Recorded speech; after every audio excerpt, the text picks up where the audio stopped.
से 15 मिनट के बीच यह प्रोग्राम समाप्त हो जाएगा। आज बड़े ही हर्ष की बात है कि हम खुद भी एक शिक्षक हैं और एक स्टूडेंट भी हैं, और शिक्षक दिवस के इस मौके पे हम सारे लोग यहाँ एकत्रित हुए हैं। तो हम बात करना चाहेंगे इस शिक्षक दिवस को शिक्षक दिवस के रूप में मनाते क्यों, किसी और दिन के रूप में क्यों नहीं मनाते या किसी और डेट में क्यों नहीं मनाते। तो इसके पीछे का जो रीजन है वो रीजन है कि हमारे देश के पहले उपराष्ट्रपति डॉक्टर श्री सर्वपल्ली राधाकृष्णन जी का आज जन्म दिवस है, और वह भारत के पहले उपराष्ट्रपति और दूसरे राष्ट्रपति के रूप में निर्वाचित हुए थे। उनके जीवन काल का एक बहुत बड़ा कालखंड शिक्षा से जुड़ा हुआ है, और जब उनसे उनका समय अवधि राष्ट्रपति के रूप में खत्म होने के उपरांत पूछा गया कि आप इतिहास में अपने आप को क्या कहलाना पसंद करेंगे, एक राष्ट्रपति के रूप में देखना पसंद करेंगे या एक शिक्षक के रूप में देखना पसंद करेंगे। तो और वहां पे जब वह राष्ट्रपति थे तो लोगों के द्वारा हुआ कि प्रेसिडेंट महोदय का जन्म दिवस मनाया जाए, सेलिब्रेट किया जाए। लेकिन उस समय जन्म दिवस मनाने की प्रथा बहुत ज्यादा प्रचलित नहीं थी और उन्होंने कभी मनाया भी नहीं था। तो उनकी दिली इच्छा थी कि अगर आप लोग हमारे जन्मोत्सव को मनाना ही चाहते हैं तो उसको शिक्षक दिवस का रूप दिया जाए, शिक्षक दिवस के रूप में मनाया जाए।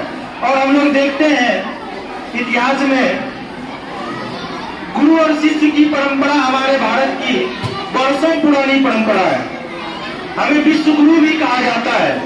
आज हम एक छोटा सा रीजन जानेंगे, एक एग्जाम्पल के माध्यम से समझेंगे कि हमें विश्व गुरु कहा क्यों जाता है। हमारे देश के नवे राष्ट्रपति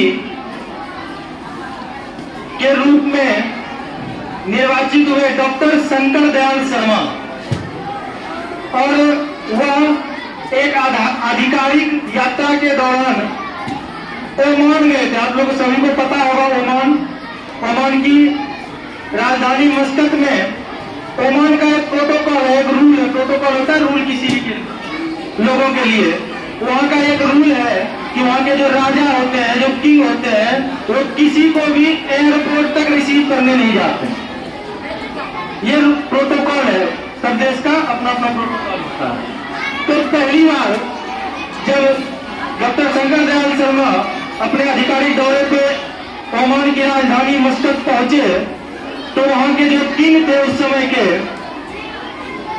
वो किंग जो है खुद उनको लेने के लिए ऐसे अगर बहुत ज्यादा जरूरत हो तो जो वहां के किंग थे वो प्लेन के नीचे वाले हिस्से तक आते हैं लेने के लिए, रेड कार्पेट जहां से बिछा हो वहां से लेने के लिए आते हैं। लेकिन लोगों ने देखा कि अचानक से ये क्या हुआ, ये रूल कैसे टूट गया, ये प्रोटोकॉल ब्रेक कैसे हो गया, और एक साथ कई प्रोटोकॉल उस दिन टूटे।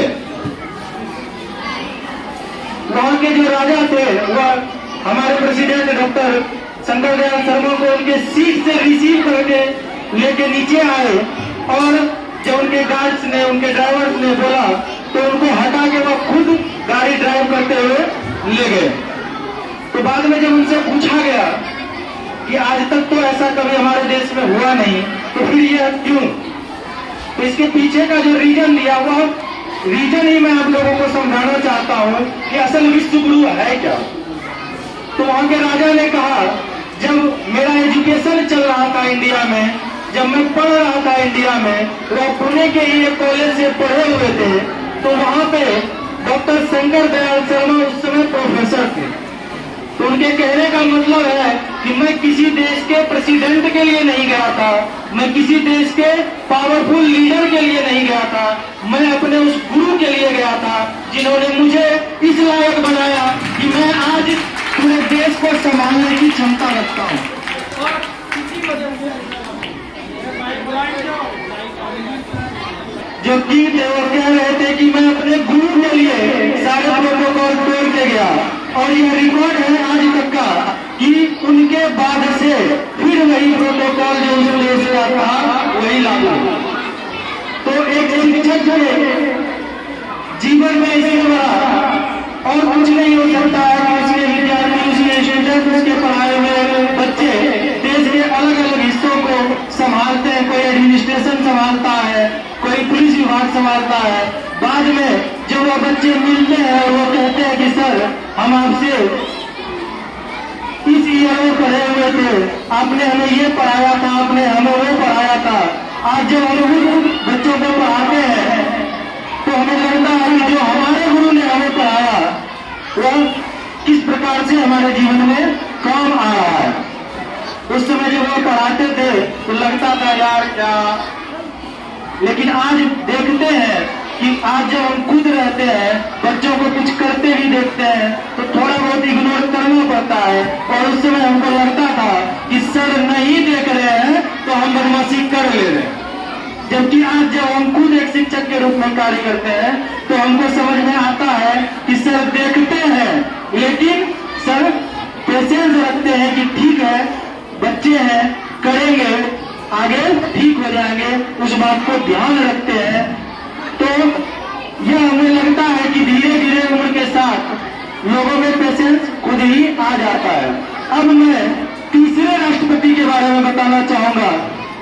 एक हमारे देश के राष्ट्रपति हुए डॉक्टर APJ अब्दुल कलाम। जब उनसे काल समाप्त होने के बाद कि आप कहाँ रहना पसंद करेंगे, कौन सा वर्ग करना पसंद करेंगे, तो उन्होंने